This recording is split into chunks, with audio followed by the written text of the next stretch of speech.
안녕하십니까. 오늘은 요한복음 2장과 3장에 대해서 함께 공부해 보도록 하겠습니다. 먼저 요한복음 우리 2장 본문을 한번 보도록 하죠. 다같이 요한복음 2장을 펼치시고요. 자, 요한복음 2장 먼저 1절부터 11절 말씀까지 함께 읽어보도록 하겠습니다. 요한복음 2장 1절부터 시작. 사흘째 되던 날 갈릴리 가나에 혼례가 있어 예수의 어머니도 거기에 계시고 예수와 그 제자들도 혼례에 청함을 받았더니 포도주가 떨어진지라 예수의 어머니가 예수에게 이르되 저들에게 포도주가 없다 하니 예수께서 이르시되 여자여 나와 무슨 상관이 있나이까 내 때가 아직 이르지 아니하였나이다. 그의 어머니가 하인들에게 이르되 너희에게 무슨 말씀을 하시든지 그대로 하라 하니라. 거기에 유대인의 정결 예식을 따라 두세 통 드는 돌 항아지 6이 놓였는지라. 7절 예수께서 그들에게 이르시되 항아리에 물을 채우라신즉 아기까지 채우니 이제는 떠서 연회장에게 갖다 주라 하심에 갖다 주었더니 연회장은 물로 된 포도주를 맛보고도 어디서 났는지 알지 못하되 물 떠온 하인들은 알더라. 연회장이 신랑을 불러 말하되 사람마다 먼저 좋은 포도주를 내고 취한 후에 낮은 것을 내거늘 그대는 지금까지 좋은 포도주를 두었다 하니라. 예수께서 이 첫 표적을 갈릴리 가나에서 행하여 그의 영광을 나타내심에 제자들이 그를 믿으니라. 자, 오늘 예수님이 가나 혼인잔치에서 첫 번째 표적을 행하신 이야기인데요. 즐거운 포도잔치에 포도주가 떨어져서 아주 난처한 상황이 됐을 때 예수님의 어머니 마리아가 예수님께 포도주가 떨어졌다고 부탁을 하게 되죠. 예수님께 이런 부탁을 한 것은 예수께 신성이 있다고 하는 것을, 신적인 능력이 있다는 것을 마리아가 알고 있었다는 것을 의미합니다. 자, 가나 혼인잔치의 그 의미는 먼저 표적으로서의 기적에 관한 것인데요. 4절에 보시면 예수께서 어머니 마리아에 대한 존칭이 여자로 나타났습니다. 이 여자라고 하는 그 표현은 일반적인 그 부인들에 대한 높여 부르는 존칭이긴 하지만 어머니라고 호칭하지는 않고 있죠. 이것은 메시아로서의 예수님의 공적 사역이 본격적으로 시작되었음을 의미하고 있습니다. 나중에 요한복음 19장을 읽어보시면 예수님이 십자가에 달리시는 모습이 기록되어 있는데요. 그때 예수님이 그 어머니 마리아를 제자 사도 요한에게 부탁하는 장면이 나오고 있습니다. 그때 요한복음 19장 26절은 역시 십자가에 달리신 예수님이 어머니 마리아에게 이렇게 얘기하고 있죠. 여자여 보소서 아들이니이다. 사실 이제 오늘 본문에서도 마리아가 예수님께 부탁을 했지만 예수님이 어떻게 말씀하세요? 내 때가 아직 이르지 아니하였느니라. 결국은 예수님이 기적, 표적을 행하심에도 불구하고 이렇게 얘기하는 이유가 뭘까요? 그것은 아마도 표적을 일으키는 그 시간, 그 때와 장소는 인간으로서의 마리아의 부탁에 의해서 움직이는 것이 아니라 오직 하늘 아버지의 뜻에 의해서 움직인다고 하는 것을 예수께서 전달하고자 하신 것으로 이해하면 좋겠습니다. 여하튼 이 가나 혼인잔치 자리에서 행하신 예수님의 첫 번째 표적은 마리아와 그 다음에 심부름을 한 그 물을 떠온 하인들 그리고 제자들만이 그 의미를 알고 있었던 그런 사건이죠.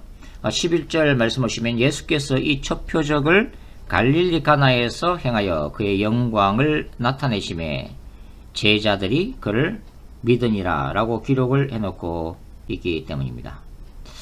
사실 지난 시간에 말씀드렸다시피 이 2장에 기록되어 있는 가나 혼인잔치에서의 표적사건은 1장 51절 또 이르시되 진실로 진실로 너희에게 이르노니 하늘이 열리고 하나님의 사자들이 인자 위에 오르락내리락 하는 것을 보리라 하시니라의 첫 번째 성취라고 말씀을 드렸습니다.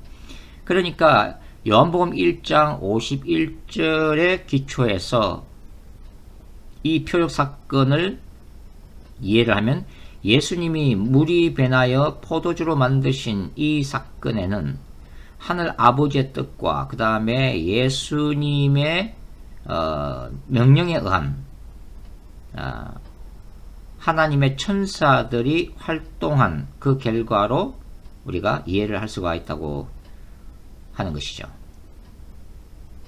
왜냐하면 이 첫 번째 표적의 의미가 하나님의 아들로서의 예수님의 영광을 드러내는 데 있기 때문입니다. 우리는 이것을 초자연적인 역사라고 부르죠. Supernatural Miracle입니다.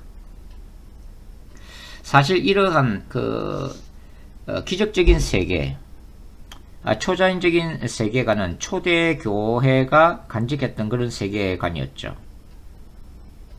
이 세계관은 빛의 천사들과 어둠의 천사들의 활동을 이해하는 그런 세계관입니다. 천사들의 활동은 우리 인간들의 개인적인 삶과 영역에서 뿐만 아니라 교회 공동체와 선교 활동을 통해서 더 나아가서 정치, 경제, 사회, 문화 전 영역에 걸쳐서 일어나는 사건들이라고 할 수가 있습니다. 빛의 천사들이 활동할 뿐만 아니라 어둠의 천사들도 활동하고 있죠. 그런 면에서 이 빛의 천사들과 어둠의 천사들은 하나님 나라와 사탄의 나라의 집행자들이라고 할 수가 있습니다. 우리가 요한복음 2장 이 가나 혼인잔치 기사를 읽으면서 또 한 가지 생각할 수 있는 게 바로 요한계시록 19장인데요. 요한계시록 19장은 예수님의 재림을 다루고 있는 장인데요. 거기서 예수님의 재림 사건은 신랑 되신 예수님이 그분의 거룩한 신부된 교회 공동체를 데리러 오시는 사건으로도 이해를 할 수가 있습니다.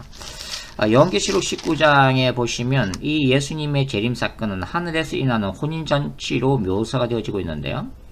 요한계시록 19장을 한번 찾아보도록 하겠습니다. 요한계시록 19장 7절과 8절 말씀을 찾아보겠습니다. 요한계시록 19장 7절과 8절 말씀 같이 읽겠습니다. 시작.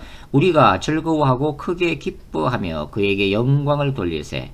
어린 양의 혼인 기약이 이르렀고 그의 아내가 자신을 준비하였으므로 그에게 빛나고 깨끗한 세마포 옷을 입도록 허락하셨으니 이 세마포 옷은 성도들의 옳은 행실이로다. 그러니까 가나 혼인잔치에서 예수님은 뭐로 참석하셨어요? 손님으로 참석하셨습니다. 그러나 예수님이 재림하실 때에 예수님은 이제 재림의 주인으로 오시는 것이죠.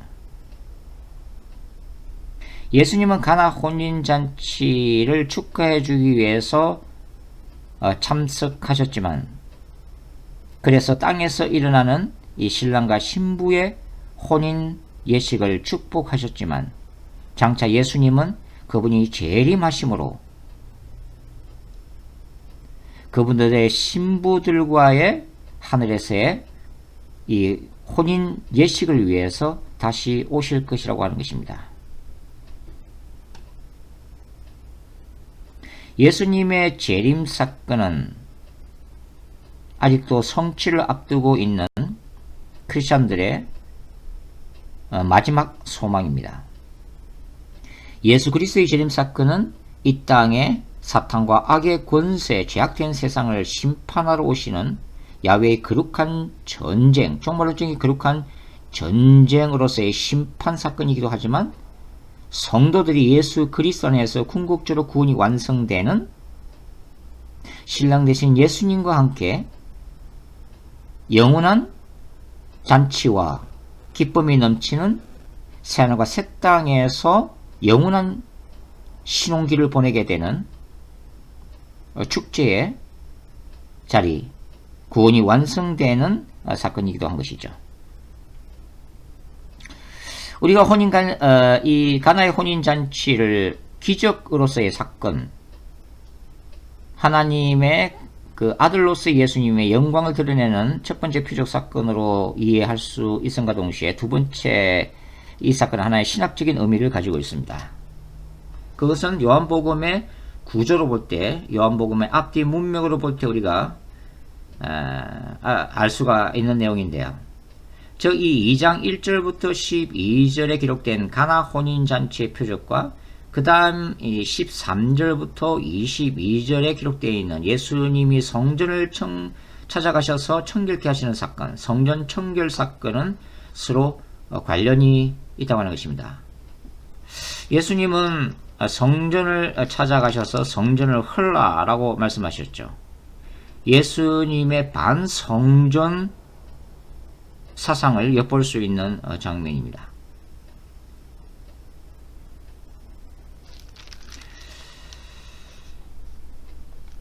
요한복음 2장 13절부터 21절까지 말씀만 한번 읽어보죠. 내용을 파악하기 위해서 요한복음 2장 13절부터 읽어보겠습니다.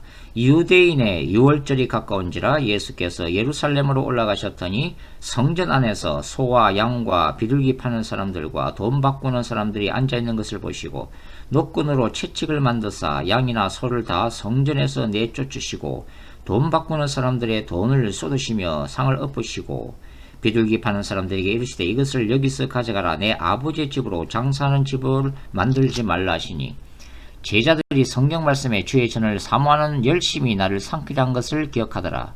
이에 유대인들이 대답하여 예수께 말하기를 네가 이런 일을 행하니 무슨 표적을 우리에게 보이겠느냐. 예수께서 대답하여 이르시되 너희가 이 성전을 헐라 내가 살 동안에 일으키리라.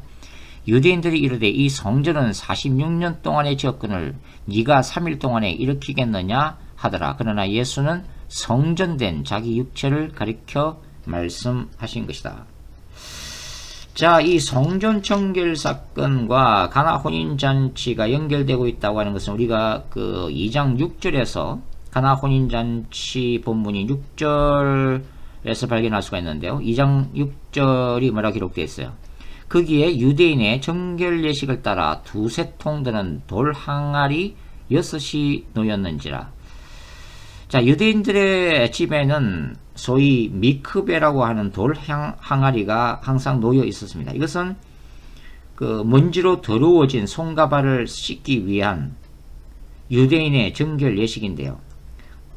이 정결 예식은 레위기에 기록되어 있는 율법을 따라서 행하는 의식이기도 합니다. 그런데 이 가나 혼인잔치에서 이 유대인의 정결 의식에 사용됐던 돌 항아리에 물이 변하여 뭐가 되었어요? 새 포도주가 되었습니다. 그것은 이 정결 의식을 통해서 상징되는 그 유대교적 율법 시대가 지나고 새 포도주로 상징되는 새로운 구원의 시대, 즉 메시아의 시대가 시작되었음을 암시를 하고 있다고 하는 것입니다. 그리고서 이제 2장에 이제 성전 청결 사건이 일어나는데요. 저는 이 성전 청결 사건을 예수님이 성전을 깨끗게 하신 사건이라는 의미보다는 더 큰 의미를 부여합니다. 저는 야훼의 거룩한 전쟁으로서의 성전 심판 사건이라고 부르는데요. 자, 우리가 공간복음서를 읽어보시면 예수님이 성전을 찾아가셔서 다 엎으시는 사건, 장사치들의 이 탁자, 환전상의 테이블을 다 엎으시는 이 사건은 후반부에 기록이 되어 있습니다. 그런데 요한복음은 이 요한복음의 서두에 기록되어 있죠. 학자들에 따라서는 성전 청결 사건이 2번 발생했다고 주장하는 학자도 있습니다. 그러니까 요한복음 이 2장에 기록되어 있는 성전 청결 사건이 일어났고 또 나중에 예수님이 십자가를 지기 위해서 예루살렘에 들어가셨을 때 또다시 성전을 방문했을 때 두 번째 성전 청결 사건이 발생했다고 그렇게 해석하는 학자들도 있습니다. 여하튼 이제 오늘 이 성전 청결 사건, 성전 심판 사건에서 중요한 것은 뭐냐면 16절 한번 보죠. 16절에 보시면 예수님이 뭐라고 말씀하세요? 비둘기 파는 사람들에게 이르시되 이것을 여기서 가져가라. 내 아버지의 집으로 장사하는 집을 만들지 말라. 내 아버지의 집으로 장사하는 집을 만들지 말라.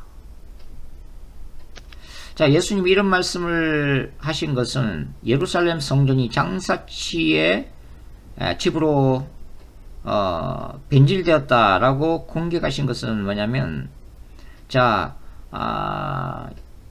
이스라엘 안의 유대인이나 또 이스라엘 밖에서 이 성전을 방문하는 디아스포라 유대인들이나 성전 제물로 바쳐지는 이 소나 양이나 비둘기를 가져오는 것이 불편하기 때문에, 또 설령 그것을 집에서부터 성전까지 가져온다 하더라도 그 중간에서 이런 짐승이 상처를 입거나 손상될 수가 있죠. 하나님께 바쳐지는 이 제물은 점없고 흠없는 것으로 바쳐야 되기 때문에 결국은 편의상 성전 그 입구에 이렇게 소나 양이나 비둘기를 파는 장사치들이 자리 잡고 있다고 하는 거죠.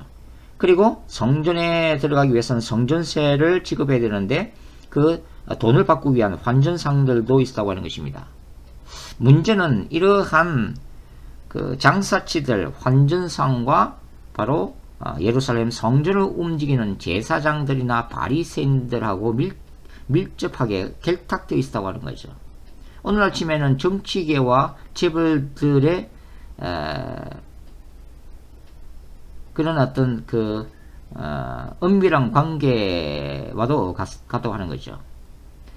이 사실 제사장이나 바리새인들에게 이러한 것은 굉장히 큰 이권 사업에 속했습니다.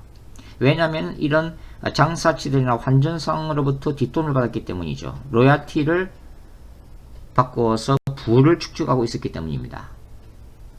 요아킴 예레미야스라고 하는 탁월한 신약학자가 있는데, 이분이 지은 책 중에 하나가 예수 시대의 예루살렘이라고 하는 책입니다.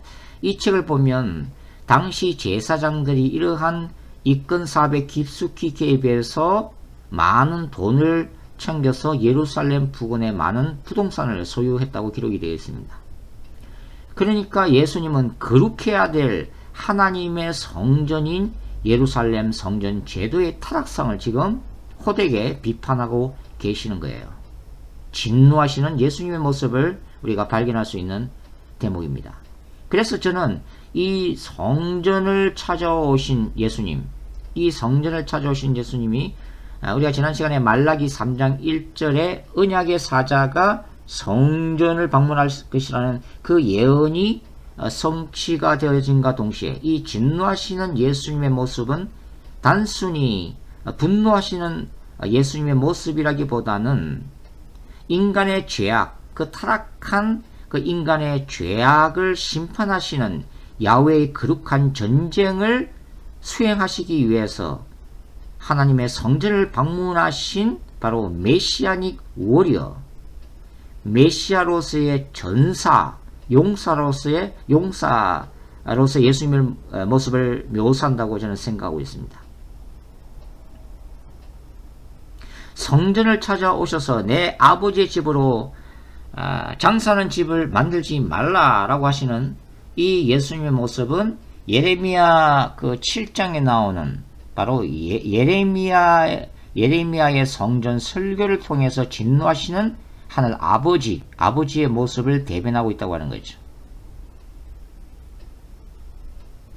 예레미야서 7장은 삶 속에서 우상 숭배를 하고 불의를 행하고 또 고아와 과부들을 압제하고 무지한 자의 죄를 그 무지한 자의 피를 흘리게 하면서도 안식일날 성전을 찾아서 예물을 바치고 짐승의 피를 흘리고 하나님께 예배를 드리기만 하면 그들이 받았던 하나님의 은혜가 결코 떠나지 않을 것이라고 확신했던 유대인들에게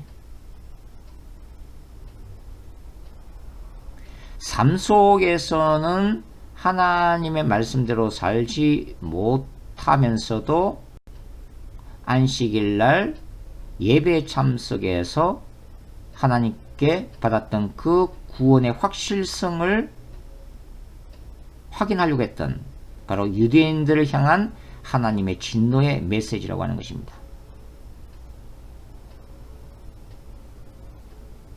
사실 오늘날 크리스찬들의 그 예배는 주일날 교회에서 드리는 예배가 아니죠. 로마서 12장 1절에서 바울이 얘기한 것처럼 하나님께 드려지는 산제사는 뭐예요? 월요일부터 토요일까지 그 주간 동안의 삶 속에서 크리스천들이 하나님께 말씀대로 살아감으로 인해서 드리는 살아있는 예배라고 하는 것입니다. 주일은 그럼 어떤 개념이에요? 일주일 동안 삶 속에서 그렇게 살 수 있도록 은혜를 허락하신 하나님께 공동체로 모여서 감사하고 찬양을 드리는 날이 바로 주일이라고 하는 것입니다. 그러니까 저와 여러분의 예배는 주일에 있는 것이 아니라 바로 평일에 있다고 하는 거죠. 예레미야 7장은 예루살렘 성전이 범죄한 유대인들에 의해서 강도의 소굴로 변질되었다고 호되게 비판하고 있습니다. 그러니까 영적으로는 사탄의 경관신이 됐다고 하는 거예요. 가장 거룩해야 할 성전이 종교 권력이라는 소수 집단이 지배하는 중심지, 영적으로는 사탄이 지배하는 센터로 타락했다고 하는 것입니다. 그래서 예수님이 뭐라고 말씀하세요? 너희가 이 성전을 흘라라고 말씀하시죠. 너희가 이 성전을 흘라 내가 살 동안에 일으키리라.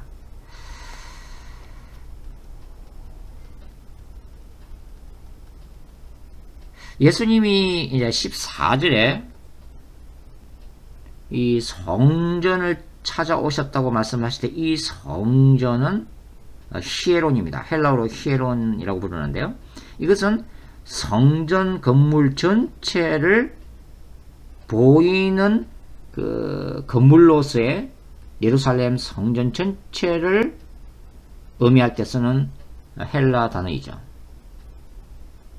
그러나 19절부터 21절까지 19절에도 너희가 이 성전을 흘라, 그 다음에 20절에 이 성전은 36년 동안 지역권을 할 때 이 성전, 그리고 21절에 예수는 성전된 자기 육체를 가리켜 말씀하신 것이다 하라고 할 때 이 성전은 헬라어로 나우스를 의미하고 있습니다. 나우스는 뭐예요?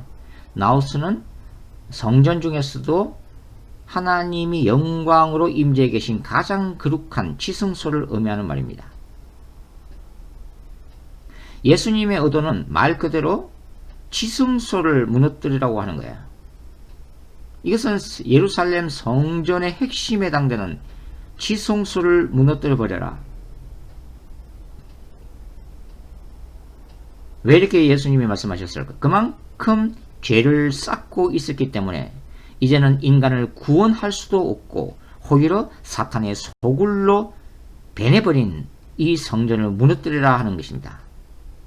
이미 이 예루살렘 성전은 제사장들과 바리새인들의 그 죄악 때문에 성령이 떠나버린 성전, 하나님의 영광과 임재가 사라져 버렸기 때문에 성전으로서의 어떠한 가치도 어떠한 기능도 할 수 없는 철저히 사탄의 더러운 권세만이 자리잡는 그런 곳이라는 의미죠. 이 예루살렘 성전, 예수님 당시 예루살렘 성전은 바벨론 포로기에서 돌아왔던 총독 스룹바벨과 대제사장 예수아가 건립했던 제2성전, 그 스룹바벨 성전을 주전 20년에 헤롯 대왕이 정축하기 시작해서 주 64년경에 완성한 성전입니다. 그래서 헤롯 성전이라고도 불려졌던 성전이죠. 84년 동안 공사해서 마무리가 됩니다. 근데 재미있는 것은 뭐냐면 이 20절에 보시면 유대인들이 이르되 이 성전은 46년 동안 지었거늘 이라고 얘기하고 있죠. 46년. 예수님 당시까지 46년 동안 짓고 있었다고 하는 거죠. 그렇다면 우리가 이 시기가 주전 20년에 성전이 정축되기 시작했기 때문에 대충 이 시기가 주 26년경이라는 것을 우리가 추정해낼 수 있습니다. 그리고 예수님이 탄생하신 시기가 정확히 알 수는 없지만 주전 4년 또는 5년으로 보기 때문에 이때 예수님의 나이는 30세에서 31세로 추정이 됩니다.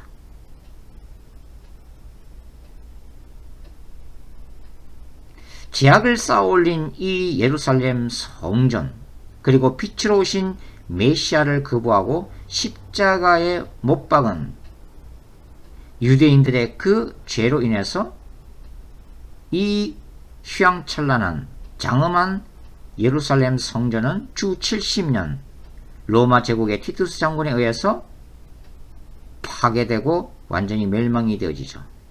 마태복음 24장, 마가복음 13장, 누가복음 21장의 종말론, 예루살렘 성전이 돌 위에 돌 하나도 남기지 않고 철저히 파괴될 것을 예언했던 바로 그 예언이 성취가 되어지고 있습니다. 바로 이것은 야훼의 종말론적 거룩한 전쟁의 결과인 심판이라고 말씀을 드릴 수가 있죠. 예수님은 죄로 물든 이 성전을 흘어버리라고 호되게 진노를 하고 계십니다. 그 다음에 우리가 이제 오늘 본문에서 생각할 수 있는 또 다른 의미는 뭐냐면 예수님이 이 성전을 헐라라고 말씀하시고 곧 이어서 뭐라고 말씀하세요?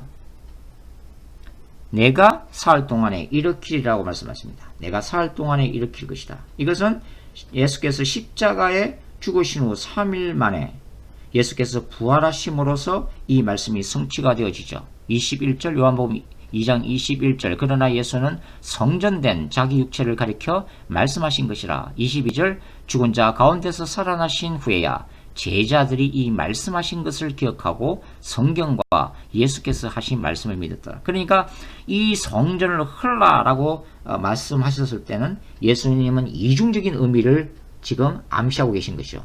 눈에 보이는 죄로 물든 이 예루살렘 성전, 물리적인 성전을 헐어버리라는 말씀과 동시에 참된 성전으로 오신 예수님이 그들에 의해서 흐려질 것을 역설적으로 지금 말씀하고 있다는 것을 우리가 알 수가 있습니다.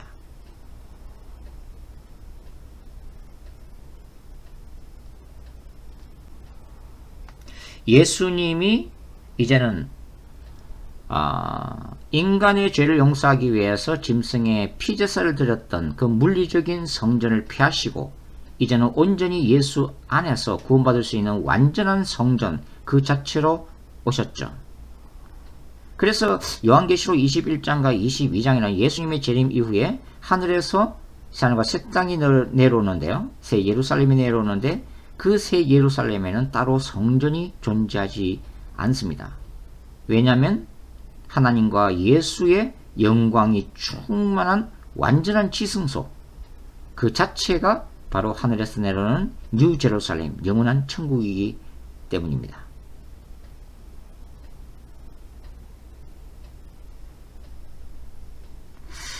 오늘 우리가 현대교회를 생각하면서 과연 현대교회는 하나님 앞에서 정말 올바른 교회로서의 모습을 지니고 있는가 한번 생각해 볼 필요가 있죠. 현대교회, 특별히 하나님의 축복을 받아서 대형교회가 된 적잖은 교회들이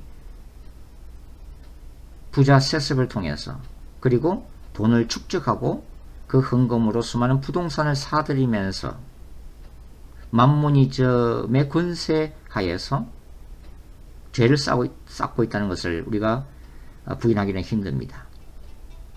목사님들이 가지고 있는 막강한 막강한 종교 권력을 통해서도 얼마나 교회 안에서 타락이 일어나는가, 그것을 우리가 알 수가 있죠. 오늘 본문에서 특별히 이제 또 우리가 생각해야 될 게 뭐냐면, 예수님이 성전을 찾아셔서 내 아버지의 집이라고 말씀하심으로써 하나님을 자신과 동등시 여기고 있다는 것을 볼 수가 있죠. 하나님을 아버지라고 부를 수 있다는 것은 예수께서 하나님의 아들이심을 얘기하고 있는 것이고, 그것은 유대인들 보기에는 신성 모독적인 죄로 여겼다고 하는 거죠. 그리고 오늘 성전을 헐라라고 호되게 말씀하심으로 인해서 이제 그 유대인들은 그 예수님을 죽이기 위해서 이제 움직이기 시작합니다. 결국은 빛과 어둠의 전쟁이 시작되고 있다고 하는 것이죠.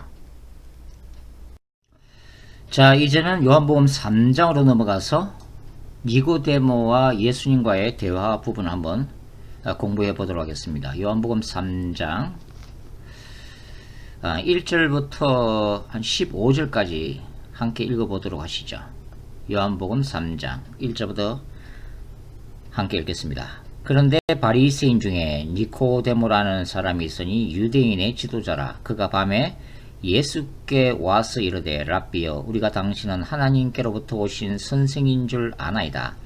하나님이 함께 하시지 아니하시면 당신이 행하시는 이 표적을 아무도 할 수 없음이니이다. 예수께서 대답하여 이르시되, 진실로 진실로 내게 이르노니 사람이 거듭나지 아니하면 하나님의 나라를 볼 수 없느니라.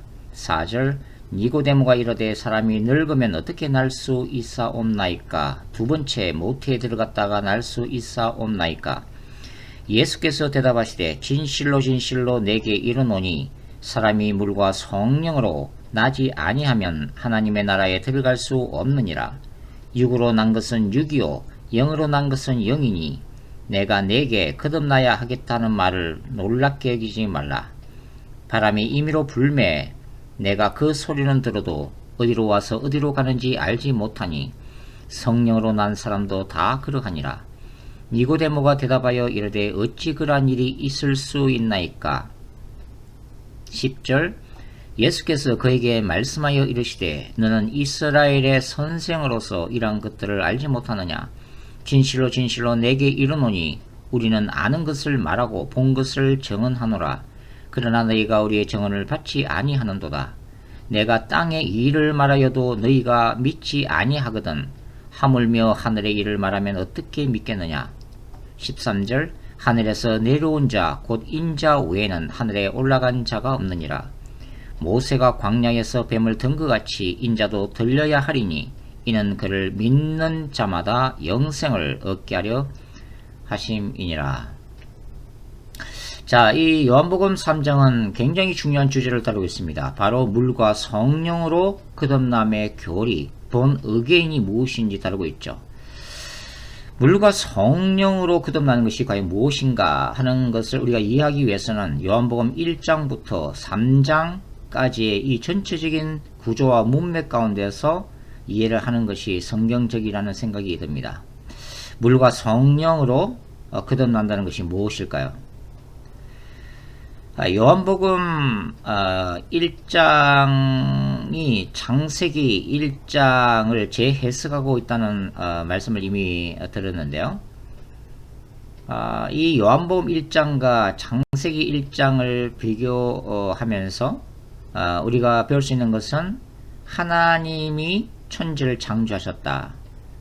여기는 이 창조사에게는 말씀하시는 성부 하나님이 계시고, 또 말씀 그 자체이신 예수 그리스도가 태초에 영원 전부터 존재하셨으며, 그리고 물 위에 운행하시는 성령 하나님의 모습을 우리가 발견을 할 수가 있습니다. 요한복음 1장 서두에서 천지를 만물을 만드신 말씀이신 그 하나님이 인간의 육신을 입고 땅 위를 걸으시는 예수 그리스도를 선언하고 있는데요. 요한복음 1장을 쭉 읽어보시면 바로 이제 세례 요한에 관한 기록이 등장이 되어지고 있는데, 특별히 이제 요한복음 1장 그 29절부터의 말씀입니다. 요한복음 1장 29절부터 한번 보도록 하시죠. 요한복음 1장 29절부터 먼저 이렇게 전 문맥을 우리가 살펴봐야 거듭남이 무엇인지 우리가 이해를 할 수 있기 때문에, 요한복음 1장 29절부터 34절 말씀 다시 한번 읽어보도록 하겠습니다. 요한복음 1장 29절. 이튿날 요한이 예수께서 자기에게 나오심을 보고 이르되, 보라, 세상 죄를 지고 하는 하나님의 어린 양이로다. 내가 전에 말하기를 내 뒤에 오는 사람이 있는데 나보다 앞선 것은 그가 나보다 먼저 계심이라 한 것이 이 사람을 가리킴이라. 나도 그를 알지 못하였으나 내가 와서 물로 세례를 베푸는 것은 그를 이스라엘에 나타내려 함이라 하니라. 요한이 또 증언하여 이르되, 내가 보매 성령이 비둘기같이 하늘로부터 내려와서 그의 위에 머물러더라. 나도 그를 알지 못하였으나 나를 보내어 물로 세례를 베풀라 하신 그이가 나에게 말씀하시되, 이제 성부 하나님을 의미하는 거죠. 성령이 내려서 누구에게든지 머무는 것을 보거든 그가 곧 성령으로 세례를 베푸는 이인 줄 알라. 예수님을 의미하고 있고요. 하셨기에 내가 보고 그가 하나님의 아들이심을 증언하였노라 하니라. 자, 이 장면은 사실 공간복음서하고 비교를 하면 예수님이 요단강가에서 세례 요한에게 세례를 받으시는 장면이라는 것을 우리가 알 수가 있습니다.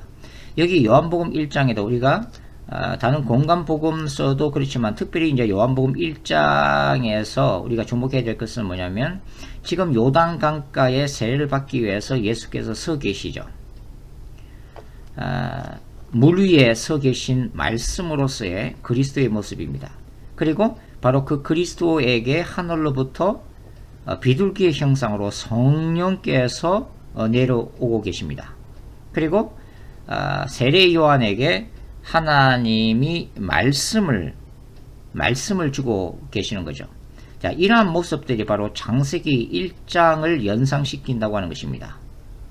천지를 창조하시기 위해서 말씀하시는 성부 하나님, 그리고 천지를 창조하시는 말씀 자체 되시는 예수 그리스도, 그리고 수면 위에 운행하시면서 피조 세계에 생명을 불어넣으시는, 무리를 운행하시는 루아흐이신 성령의 모습을 연상시키고 있다고 하는 것이죠.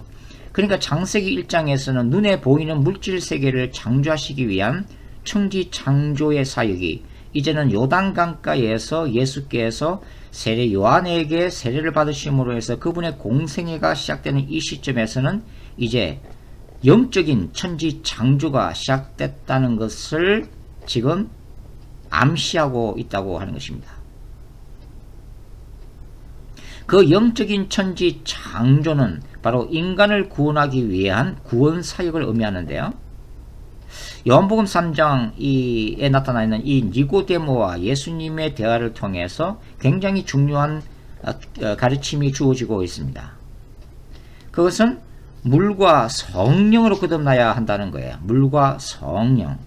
근데 이 물과 성령의 참된 의미는 우리가 바로 요한복음 1장 33절에서 요한의 그 정언 속에서 발견을 할 수가 있습니다.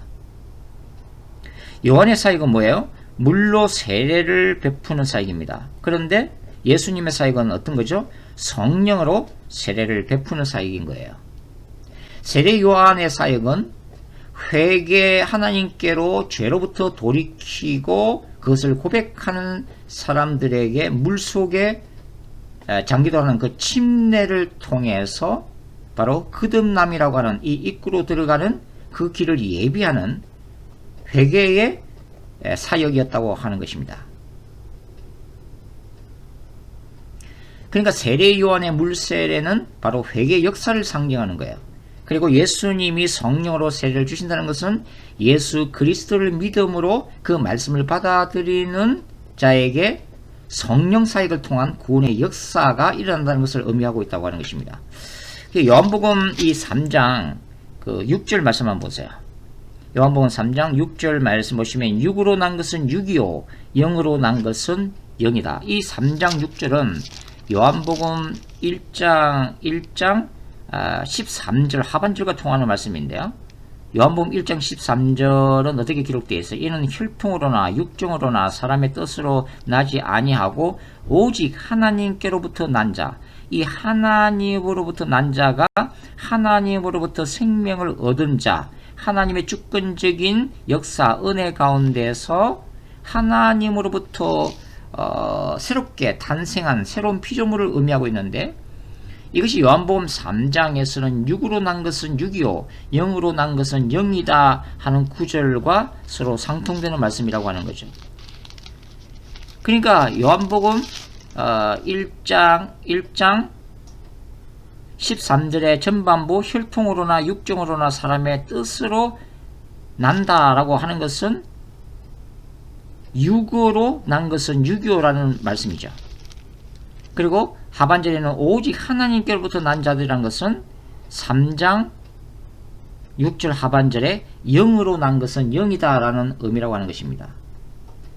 육으로 난 것은 육이요 영으로 난 것은 영이라는 것은 여러분들이 원어 성경이나 영어 성경을 보시면 어떤 의미냐면 육체로부터 육체가 태어난다는 것을 얘기하는 거예요. 인간이 모태로부터 그 육체로부터 새로운 육체가 태어난다는 것을 얘기하는 거고, 그 다음에 영으로 난 것은 영이라는 것은 앞에 앞에 영은 뭐야?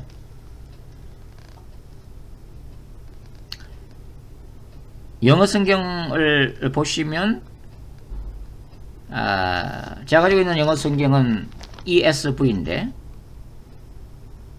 그 6절을 보시면 that which is born of the Spirit. 이때 Spirit은 대문자 Spirit, 즉 성령님을 의미합니다. 성령님으로부터 난 것은 is Spirit. small spirit인데 인간의 영을 얘기하고 있다고 하는 거죠. 그러니까 인간이 모태라고 하는 그 육체로부터 새로운 육체를 입고서 태어나는 것처럼 하나님이신 성령으로부터 인간의 영이 새롭게 태어난다는 의미가 되는 것입니다. 즉 회개의 역사와 그 다음에 믿음으로 고백하는 이 역사를 통해서 죄를 회개하고 믿음으로 예수 그리스도를 믿을 때에 성령께서 죽었던 인간의 영 안에 들어오셔서 새로운 생명을 부여하심으로 인간의 영혼이 다시 태어난다는 것을 의미하는 거예요. 이것을 born again이라고 합니다.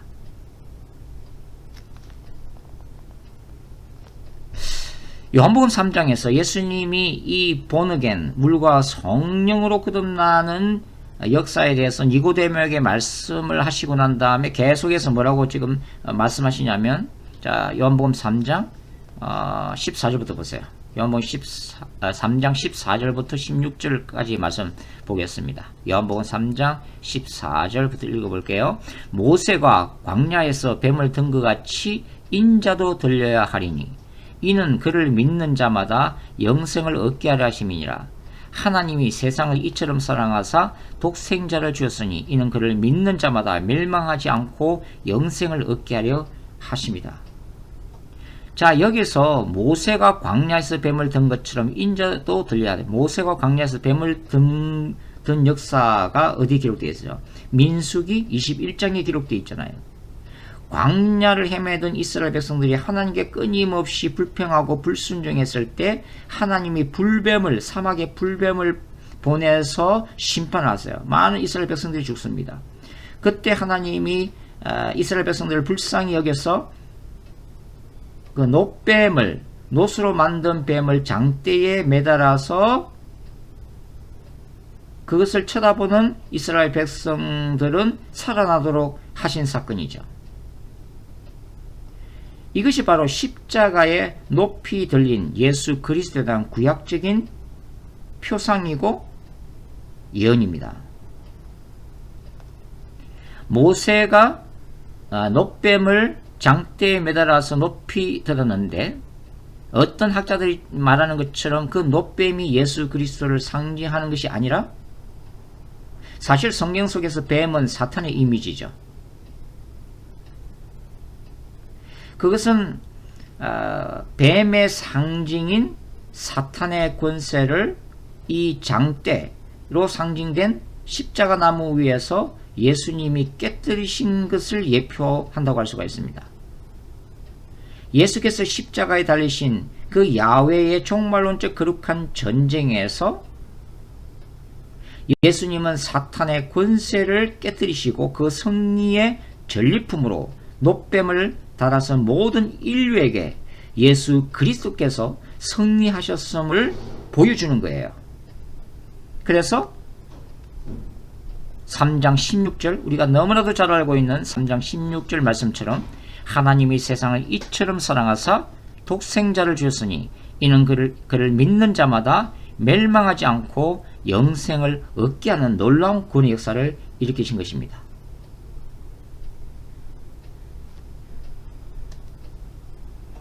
여러분, 예수 그리스도 밖에 있는 영혼들은 그가 인간적으로 아무리 착하고 아무리 선하고 법 없이 살 수 있다 하더라도, 인류 가운데서는 그가 칭송을 받는다 하더라도 예수 그리스도 밖에 있는 영혼들은 그 영혼이 죽어 있다고 하는 것입니다.